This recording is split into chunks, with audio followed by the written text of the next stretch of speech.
Hola, ¿cómo están? Bienvenidas y bienvenidos a este lugar donde el arte y la sostenibilidad se juntan para conversar. Yo soy Rocío Latrach y los acompaño en La Minga Energética. Minga, minga, minga, minga, minga energética. Todo lo que está pasando en Latinoamérica. La Minga Energética, arte y sostenibilidad, el podcast de la transición energética justa y ecológica. Hoy nos acompaña una dupla muy interesante. Comparten la vida juntos y también su oficio, su pasión, la arquitectura. Ellos juntos han creado Arquitectura Libre. Me encanta el nombre, debo decirlo. Bienvenida, Romina Valderrama y también Lautaro Catrileo. ¿Cómo están? Bien, muchas gracias. Bien, súper. Muchas gracias por invitarme. Gracias a ustedes por sumarse a La Minga Energética. Lo primero que nos interesa saber es cómo nace este proyecto de Arquitectura Libre con tan lindo nombre. Nosotros con la Romy nos conocemos hace un montón de tiempo y en el año 2019, a finales del año 2019, empezamos con Arquitectura Libre acá en Santiago y después con la llegada de la pandemia y cómo se fueron dando las cosas, nos fuimos al sur y trasladamos la oficina al sur. Y Arquitectura Libre partió con la idea de poder desarrollar los proyectos de la manera en que a nosotros nos gustaban y nos parecían mejor, tratar de vivir un poco más tranquilos y más conectados con la naturaleza. Y era una idea que estuvimos conversando durante mucho tiempo y se fueron dando las cosas de a poco, nos fue llamando el sur y nos fuimos allá y consolidamos la oficina allá. También pasa que nosotros trabajamos mucho tiempo en ámbitos como empresariales. Trabajábamos empleados en oficinas que trabajaban para otras empresas, haciendo diferentes tipos de arquitectura, principalmente interiorismo para retail. Y los ritmos de trabajar como de empresa a empresa eran muy intensos. Entonces nosotros queríamos tener una forma de vida que fuese mucho más flexible y acorde a la vida familiar. Entonces, como ya teníamos un poco los planes de tener familia, de tener hijos, necesitábamos que nuestra forma de trabajo estuviese en sintonía con los planes familiares que teníamos. Sabíamos que tener hijos iba a requerir una flexibilidad que los trabajos regulares no nos daban. O sea, literal, ustedes hicieron una minga con la energía que tenían como pareja y se fueron no solo con este pensamiento de trabajar, sino que de formar una familia, una manera de vivir, de habitar un espacio nuevo en el sur. ¿En qué lugar del sur? Estamos en Valdivia. Sí, llegamos allá porque parte de mi familia, mi hermana, vivía allá. Y durante la pandemia en un viaje allá fue que decidimos irnos, movernos con todo. Y nunca estuvo en mente irnos a otro lugar, como que ahí ya teníamos una patita y nos fuimos para allá.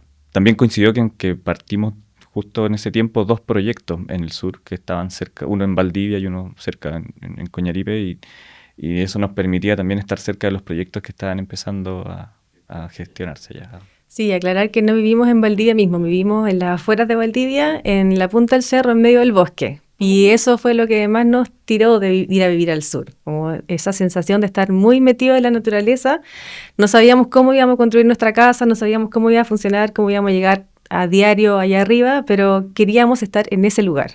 Qué interesante, porque muchas personas yo creo que sueñan con poder hacer algo así, viviendo en una ciudad con trabajos convencionales, en una oficina me refiero con convencional, y de ahí mudarse a, como dices tú, la punta del cerro, viviendo rodeados de naturaleza, que a lo mejor es un entorno que la mayoría tenemos en vacaciones, es un tremendo regalo. Es una apuesta súper arriesgada igual. Me imagino que en el camino ¿vieron algún tipo de miedo al cual se tuvieron que enfrentar, dificultades, o fue todo fluyendo? Yo creo que todas las cartas apuntaban a que teníamos que irnos para allá. En Santiago no teníamos más redes de apoyo que las que tenemos allá y había que tomar la decisión y hacerlo nomás. Bueno, creo que eso es parte como del espíritu como que nos une también, que hacemos las cosas nomás, no nos quedamos masticándolas y esperando, viendo las probabilidades y no, se hace, sí, fin. Hay que hacerlo echamos para adelante. Y probar, o sea, no se pierde nada. Entonces, cuando tuvimos la oportunidad, la tomamos, dijimos ya, vámonos, y o sea, lo peor que nos puede pasar es que tengamos que volver, pero no vamos a perder nada, o sea, vamos a ganar mucho en experiencia, en conocimiento, en tiempo, conocer gente. Y Valdivia también nos daba o el lugar donde estábamos, que es que se llama Cutipay, teníamos esta dualidad de poder estar en el bosque, pero también muy cerca de la ciudad. Que nosotros igual dependemos de que haya gente que esté interesada en hacer sus casas o qué sé yo.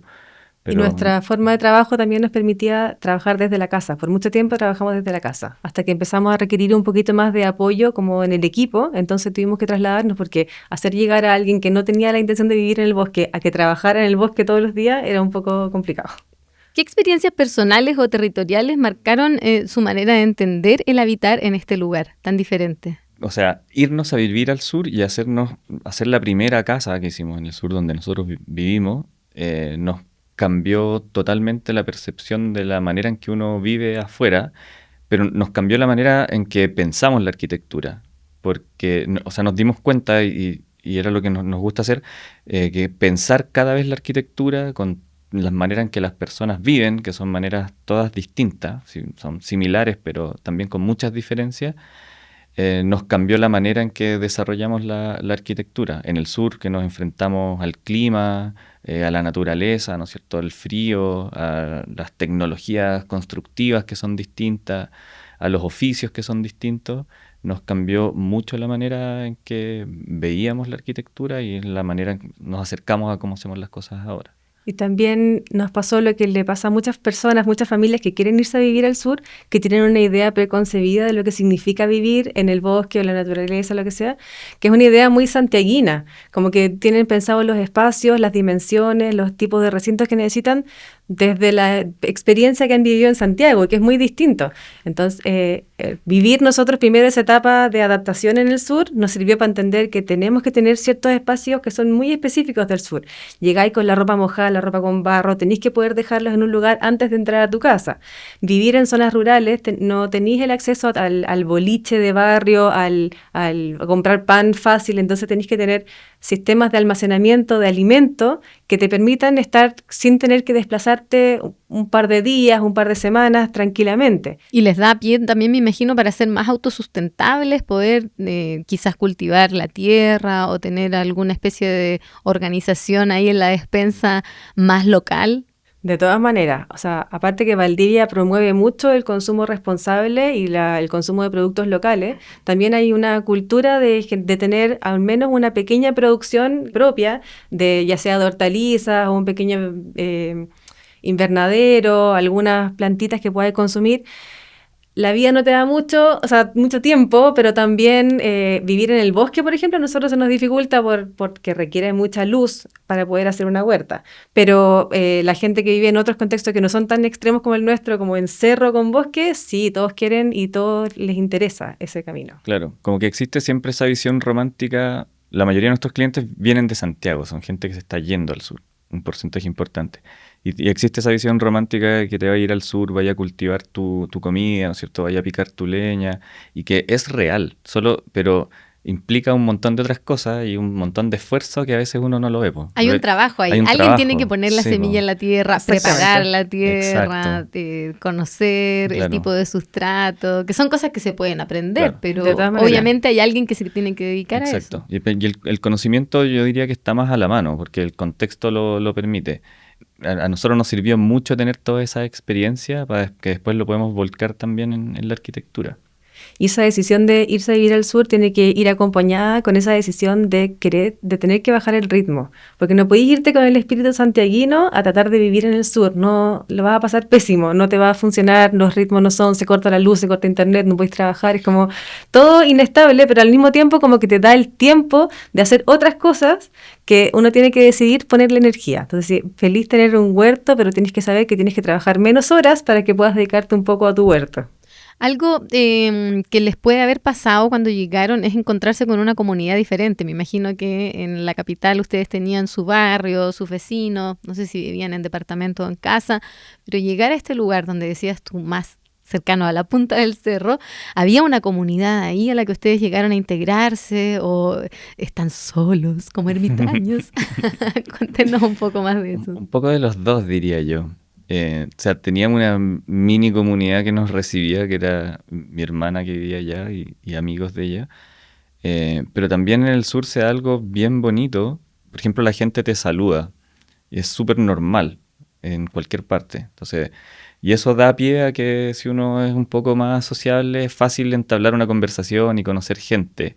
Y así mismo, no sé, después uno va conociendo, se van pasando el dato, y así fuimos conociendo un montón de gente con la que ahora también trabajamos.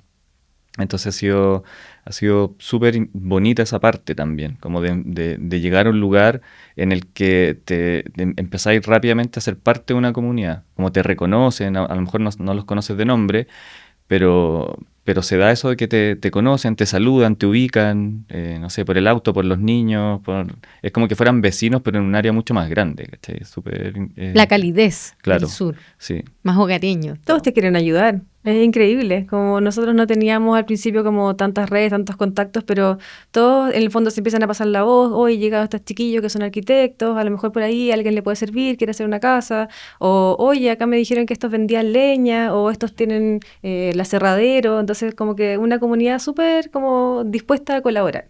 Qué bonito eso, porque es algo que enriquece el lugar en el que ustedes están viviendo, que no solamente tiene que ver con una casa que les puede quedar preciosa, diseñada ustedes como arquitectos, sino que al final quienes la están habitando, con quienes se encuentran en el día a día. ¿Dirían que cambió su manera de pensar en la arquitectura cuando se fueron a vivir a región? Sí, de todas maneras. Tuvimos que bajar el ritmo un poco a la fuerza, no lo esperábamos como tan intenso, pero tuvimos que hacer ese cambio de tomarnos las cosas con más calma porque el sur funciona a su propio ritmo y mucho más relacionado con la naturaleza, con los ciclos de la naturaleza. Por una parte, con los ritmos como del día a día, la gente, o sea, se levanta temprano y todo, pero tiene una parte de la energía que primero dedica a su casa, a su familia, y después hacen sus funciones como sociales, por así decirlo, sus trabajos, sus actividades. Y llega a la hora como que baja el sol, todos se quieren ir a su casa, compartir en familia y descansar. Nadie está pensando en cómo hago más horas, cómo trabajo más, cómo le saco más punta al lápiz. Todo lo contrario. Y lo mismo en invierno, también baja mucho el ritmo. Las construcciones no se empiezan en invierno, se empiezan en primavera, en verano. Y tiene lógica, porque si no se moja todo, es más difícil, más logística. Se puede hacer igual, si uno viene un poco con el chip santiaguino, pero ¿para qué? Si nadie está como tan bien dispuesto para trabajar en esa época. Mejor esperemos que pase el frío, la lluvia y empezamos todo ordenado. Mucho más cercano a los ciclos De todas maneras. las estaciones y qué interesante ese punto que tocas, porque efectivamente es súper diferente la visión a lo que vemos en otros lugares cuando piensan solo en el desarrollo a costa de cualquier cosa. Así que es súper interesante. Los quiero invitar a que escuchemos y veamos una declaración para que podamos seguir profundizando en temas energéticos en esta minga energética. Es muy conveniente, es demasiado conveniente para ciertos grupos de interés y especialmente para los políticos tener una excusa para meterle la mano al bolsillo lo más profundo que pueden a los ciudadanos con la excusa de que los están salvando del próximo fin de mundo. Ya, pero a propósito de grupo de interés, los productores de petróleo no son precisamente... A ver, nos dijeron a nosotros. Ángeles. A ver. A mí yo me acuerdo todavía cuando nos decían que el 2020 no iba a haber hielo en el Ártico. El 2020 no iba, estamos Ya, al se está 2024. desapareciendo. No. ¿Cómo que no? No, el año pasado tuvimos la mayor superficie congelada en el Ártico en 30 o 40 años. Oiga, una última cosa. Y de hecho en la Antártica tuvimos el 2020 tuvimos 600 gigatoneladas más que el promedio de hielo concentrado. Bueno los datos. Ridículo, ¿no? O sea, usando como palabras técnicas súper rimbombantes para decir una declaración que es totalmente falsa. No, solamente difundiendo desconocimiento. ¿Qué opina la gente del sur donde fueron ustedes en esta región frente al cambio climático? Ellos lo viven como en carne propia, en el sentido de que ellos se dan cuenta porque son mucho más receptivos de la cantidad de lluvia que cae, como la frecuencia en la que cae, de repente mucho más concentrada, las variaciones en la vegetación, en los árboles de los que ellos normalmente se nutren, de los frutales. Ellos lo perciben de una manera mucho más sensitiva que nosotros.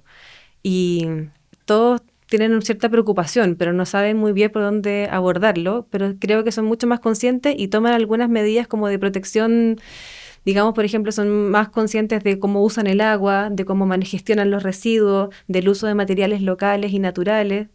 Lo tienen muy presente.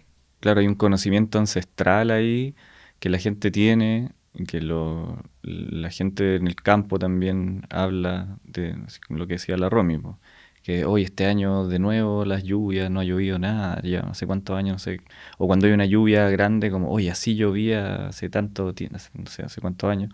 Entonces lo ven, po, lo sienten, está ahí. Y ustedes ya llevan 5 años. 4. Están cursando, claro, lo que yo llamaría el quinto quizás, pero han visto en ese proceso ya el ciclo del invierno con el otoño, la primavera y el verano. ¿Y cómo ha sido en lo personal?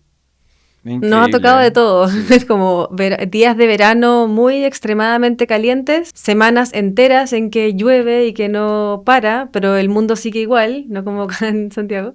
Pero no ha sido como un conflicto para nosotros. No ha llegado a repercutir como en nuestra forma de vida todavía. O sea, yo nunca había visto llover tanto como he visto llover en Valdivia.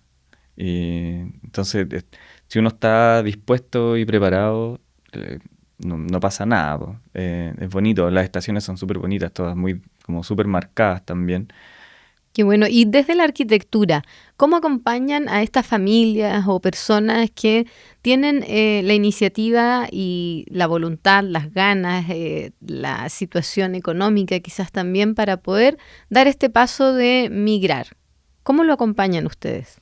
Escuchando mucho, siendo súper receptivos de las ideas que ellos tienen y también explicándoles muchas cosas que ellos no tienen presentes. No tienen nociones a veces como de la logística que significa construir en el sur y de vivir en el sur, explicándole un poco cómo funcionan los tiempos, los tipos de materiales que se usan, los recintos, como comentábamos antes, que son indispensables, que tienen que considerar. Pero sobre todo tratando de entender cuál es su verdadero interés por irse a vivir al sur. Porque ahí está como la clave que nos da como las herramientas para poder diseñar algo que sea específicamente para ellos. A veces hay motivaciones familiares, a veces hay motivaciones como laborales o sobre todo como de cambiar de estilo de vida, pero tenemos que indagar hasta entender súper claramente qué es lo que ellos quieren para poder darles una respuesta que esté adecuada a eso. A esas necesidades en particular. ¿Y son muy variadas o ustedes dirían que hay un denominador común? Como es una casa, el programa siempre es más o menos parecido, ¿no es cierto? O sea, las piezas, el dormitorio, la cocina, pero siempre varía la manera en que las familias usan esos espacios. Y eso es súper bonito llevarlo a tu casa, como cuando personalizáis tu casa, ¿cachai? O sea, es distinto a la familia que es buena para hacer sobremesa, a los que se pasan al living, o a los que les gusta hacer un asado, o a los que les gusta, no sé, comer sushi. O depende del tipo de calefacción que queráis usar, ¿cachai? Vais a necesitar espacios distintos. Entonces nosotros vamos tratando de conjugar estas cosas y tratar de llegar a un resultado que sea hecho lo más a medida posible de la familia con la que estamos conversando. Entonces ahí nos metemos harto en la vida de las personas, entender cómo viven, qué cosas les gustan, porque muchas veces no tienen tan claro, como que tienen imágenes que les gustan, pero a veces no tienen tan claro de qué manera les gusta vivir. O sea, ellos viven de una manera, pero como que no lo han anotado en un papel, ¿cachai? No hay nadie que les haya dicho o les haya preguntado este tipo de cosas, que después son las que son las más útiles para transformarlo después en forma. Y también le hacemos una aterrizada súper importante en términos de costo y de cuánta superficie puedes construir con la plata que tienes. Porque normalmente dicen, quiero una casa de 200 metros cuadrados. O sea, ya nos empieza a hacer como un poco de clic, porque en verdad no necesitas tanto estando en el sur. Y va a ser más mantención, más limpieza, sobre todo familias que se van a contextos rurales donde no van a tener ayuda para limpiar o para ordenar. Con 200 metros cuadrados lo primero que pienso es cómo calefacciono Claro. esa casa. Sí, Y pienso, ¿cómo se limpia, cómo se ordena esa casa? Que esa es la primera como aterrizada que les damos. Y ahí siempre instamos a ellos a que piensen en que en realidad no necesitan tantos metros cuadrados. Se lo explicamos, obviamente, sin imponérselo, sino como desde nuestra experiencia.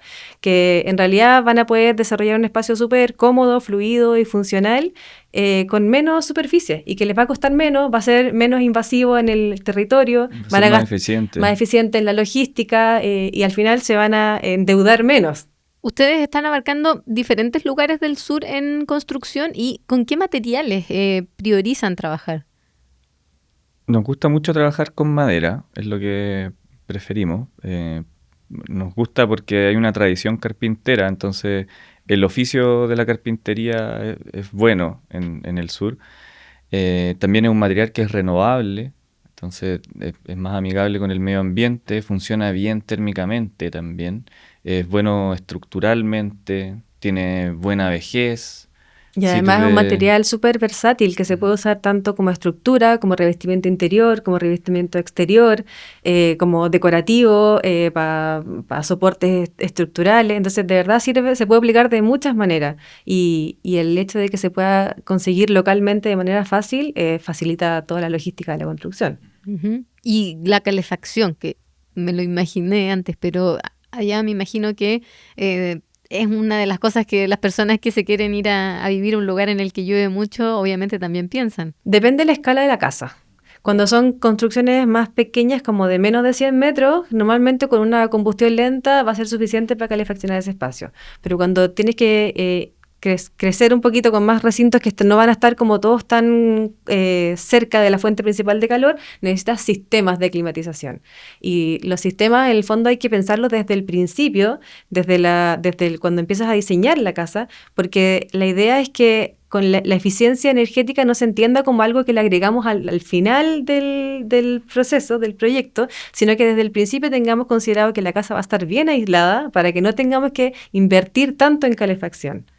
Entonces es importante la aislación que se usa, las terminaciones de las ventanas que sean idealmente termopanel, la aislación del techo, la aislación del piso. Hay que tenerlo súper claro y reforzar, porque a veces también los constructores se las bypasean o no ponen toda la cantidad que uno especifica. Hay que estar ahí atentos. Ahí hay un tema súper importante porque uno siempre piensa en cómo va a calefaccionar la casa, cómo va a hacer para no estar muerto de frío en el invierno, pero hay varias decisiones que se toman muy al principio del proyecto que tienen un impacto alto en cómo va a funcionar la casa después. O sea, el terreno, conocer el terreno, ver cómo lo vas a ubicar, cómo va a tomar sol tu casa, de dónde va a tomar sol, cómo se va a ventilar, y la envolvente, o sea, cómo la vaya a proteger, cómo la vas a aislar. Son tres cosas donde todavía no hemos visto cómo se va a calefaccionar, pero ya van a hacer que tu casa tenga un súper buen punto de partida. Entonces, pues es mucho más fácil calefaccionarla. Y el impacto económico es súper bajo en esas primeras decisiones. Y claro, y después uno ve que dependiendo del tamaño puede ser un sistema como más sofisticado o algo mucho más low-tech como una combustión. ¿Se piensa en el entorno natural a la hora de construir una vivienda? Porque muchas veces, no sé, se ven los aluviones, por ejemplo, que se construye en lugares en los que uno después dice, pero ahí, ¿cómo pusieron una casa? Si era obvio que se iba a deslizar la montaña, por ejemplo. Hay un análisis, un estudio de suelo, de tantos factores que van influyendo a la hora de ver los distintos climas por los que pasa o por los que va a pasar este hogar a lo largo del año. Sí, o sea, para nosotros conocer el lugar es súper importante, por lo que te decía antes, o sea, verlo, sentirlo, ver por dónde sale el sol, ver hacia dónde estás mirando, es muy importante también para ver, como decís tú, el suelo, cuando vemos que hay cosas complicadas, como nosotros no elegimos los terrenos, generalmente el terreno ya viene lo trae el cliente. Nosotros sí les podemos indicar dónde se puede posicionar, qué sé yo, pero cuando vemos que hay cosas complicadas, obviamente ahí recurrimos a algún especialista que nos ayude a determinar qué tan peligroso puede ser construir ahí o no. Nos pasa poco, generalmente son terrenos que están muy insertos en la naturaleza, donde la preocupación máxima de nosotros en ese momento es cómo tratar de generar el menor impacto posible en el lugar donde nos estamos insertando. Más que como los miedos de que vayan a haber deslizamiento. Y Cosas. en ese menor impacto, ¿podríamos detallar un poco más? Sí, es que, por ejemplo, pasa mucho que cuando uno, lo que en el sur se conoce cuando limpian el terreno, que es como sacar todo y queda así como una cancha de golf, esos terrenos se deterioran mucho, quedan muy blandos y son los que tienden a tener deslizamiento, a hundirse, etc. Los árboles ayudan con sus raíces a mantener el suelo firme. Nosotros generalmente tratamos de despejar con unas personas que nos ayudan a hacerlo a mano, donde se va a poner la casa, tratando de sacar lo menos posible, si es que hay árboles, Ojalá en las zonas que estén más despejadas dentro de un terreno, sacando los árboles más pequeños, ¿no es cierto? Y poner la casa de manera estratégica tratando de generar un bajo impacto. Lo mismo con los materiales, con el tamaño de la vivienda, con varias cosas que se van combinando. A nivel de fundaciones también, tratamos de trabajar en la medida de lo posible con fundaciones que sean puntuales, que en el fondo son, por decir, como pilotes puestos en el terreno, pero no tener que recortar y aplanar el terreno, porque eso erosiona mucho y daña el ecosistema que hay en cada sitio. Claro. La diversidad de plantas, de bichos, de animalitos que viven en esos lugares naturales es maravillosa. Entonces tratamos de destruir lo menos posible. En cuanto a el territorio, y con este territorio también incluyendo a la comunidad, ¿cómo creen ustedes que ha sido esta relación en el tiempo que llevan trabajando? Nosotros siempre vamos con la idea de conocer el lugar, conocer a la gente.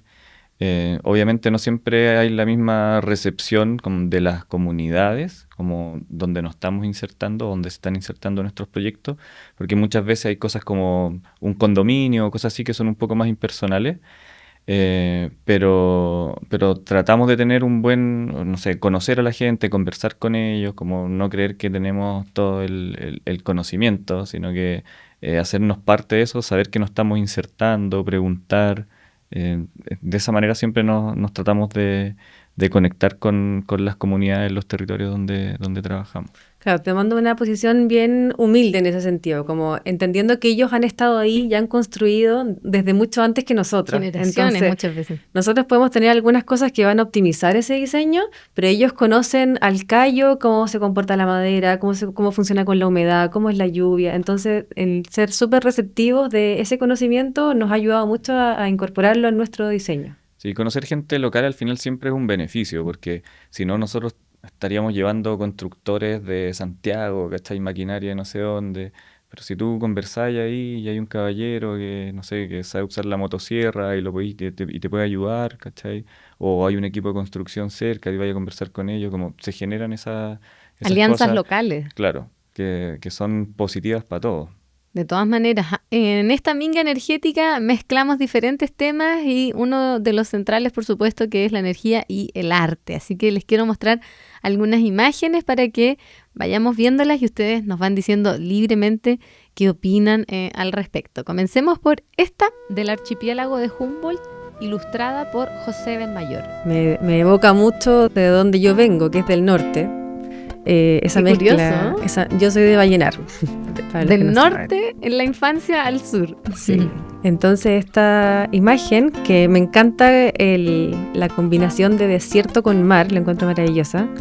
Esta imagen en particular además pone en valor, además de la flora y fauna local, las actividades humanas que se desarrollan ahí. Acá veo un buzo que se ve que no está en una actividad productiva, sino que está explorando, está conociendo y dando un poco lo que hacen algunas personas que graban el fondo marino para dar a conocer esas formas de vida.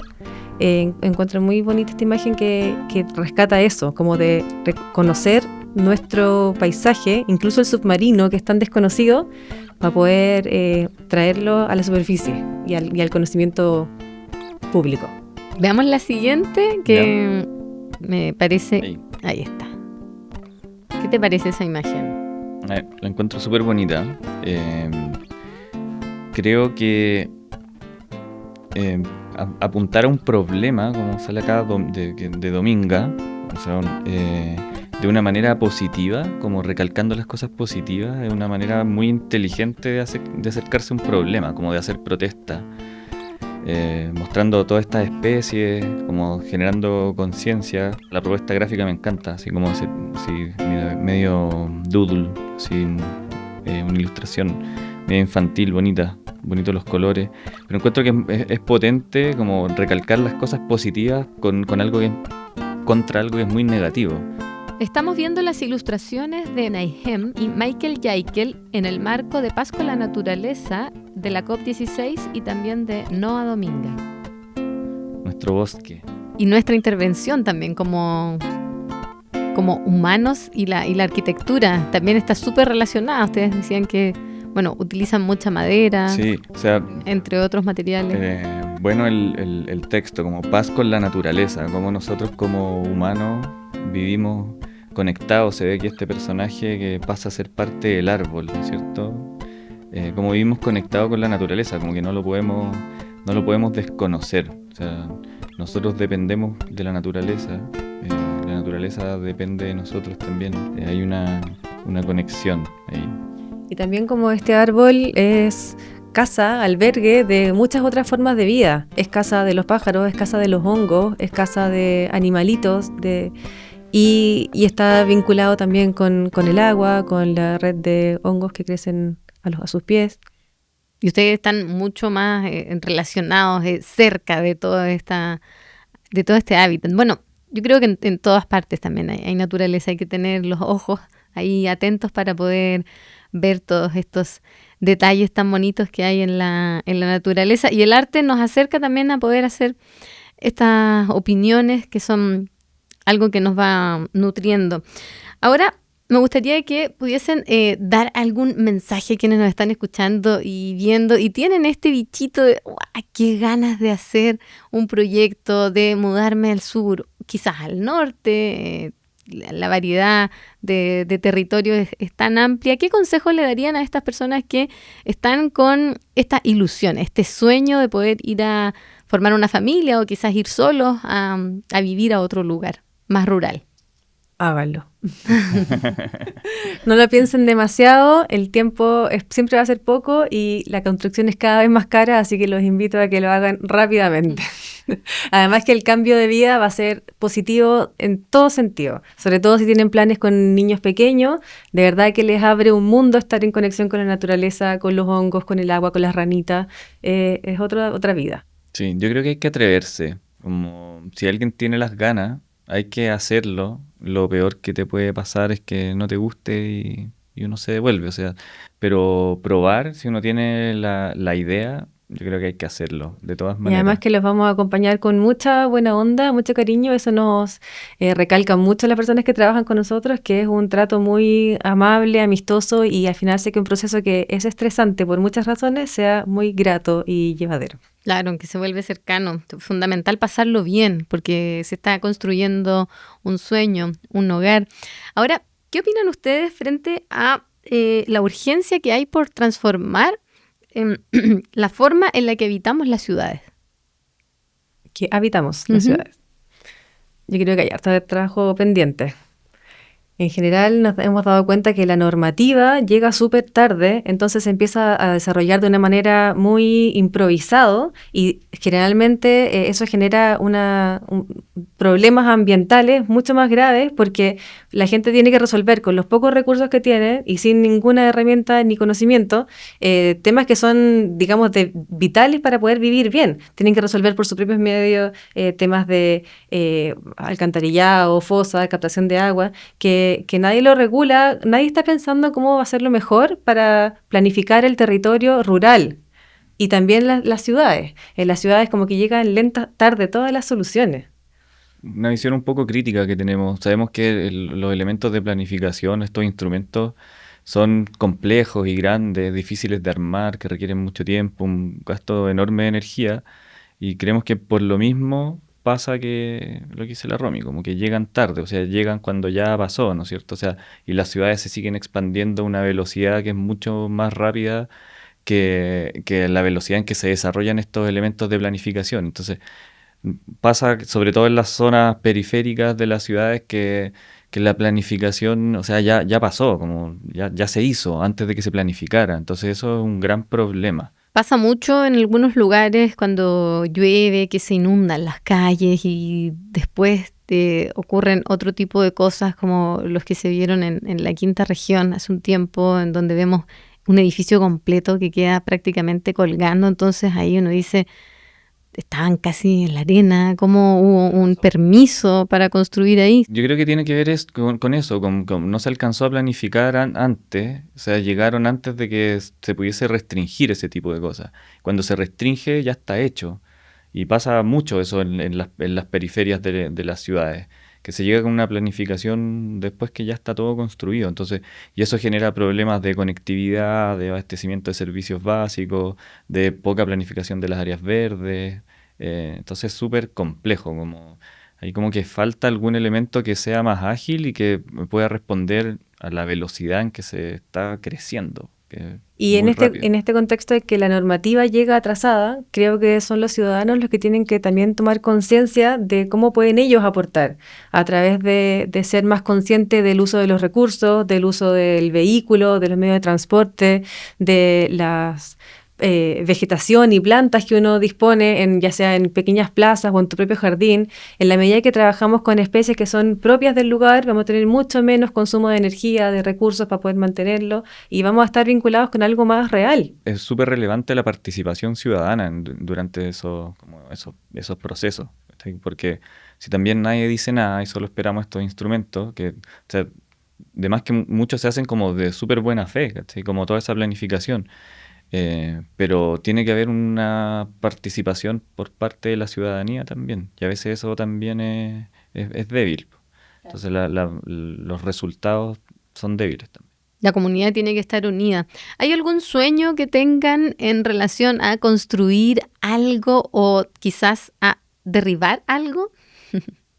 Yo creo que tenemos la voluntad, más que de construir, de poder proyectar para familias como de manera más masiva, en el sentido de que dejar de pensar que la arquitectura es un lujo, sino que es una forma de organizar y planificar mejor una construcción, un espacio donde pasas muchas horas de tu vida.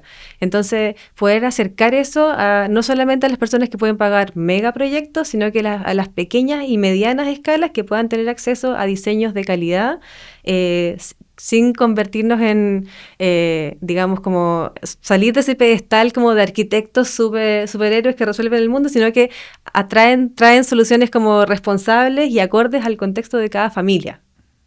Sí, y nos gusta mucho la difusión de la arquitectura, como en este contexto, por eso venimos felices también acá, como a contar un poco de qué se trata la arquitectura, el diseño y la construcción al final. Porque no se sabe, mucha gente no lo conoce, y es lo que también tratamos de hacer, no sé, por nuestra cuenta de Instagram, en los live que hacemos, que es responder preguntas que para nosotros son súper obvias, pero la mayoría de la gente no lo tiene tan claro, como que no se sabe bien cómo funciona todo esto. Y ahí nosotros tenemos un desafío que nos hemos puesto de transmitir todo eso, como bajarlo, sacarlo como de una cuestión tan técnica y académica y llevarlo a la gente que es la que vive en casa. Lautaro, Romina, gracias por acompañarnos y gracias por crear también Arquitectura Libre. Se nota que es un proyecto que los apasiona y en el que pueden funcionar como profesionales y también como pareja. ¿Alguna manera en la que se pueda contactar la ciudadanía con ustedes? A través de nuestro Instagram, arquitecturalibre.cl, o contacto@arquitecturalibre.cl. Sí, ahí nos pueden encontrar en las redes sociales. Felices de conversar con ustedes. Felices nosotros también de tenerlos aquí. Ya lo saben, si tienen el sueño, las ganas de mudarse, de irse a vivir al sur o quizás al norte, no duden en hacerlo y en seguir esa voz interior. A lo mejor cueste un poquito al principio, pero seguro que después va a ir fluyendo. Nosotros terminamos así este nuevo capítulo de La Minga Energética. Hasta pronto. Minga, minga, minga, minga, minga energética. Todo lo que está pasando en Latinoamérica. La Minga Energética, arte y sostenibilidad, el podcast de la transición energética justa y ecológica. Creado por Arctic con el soporte de la Alianza Potencia Energética Latinoamérica.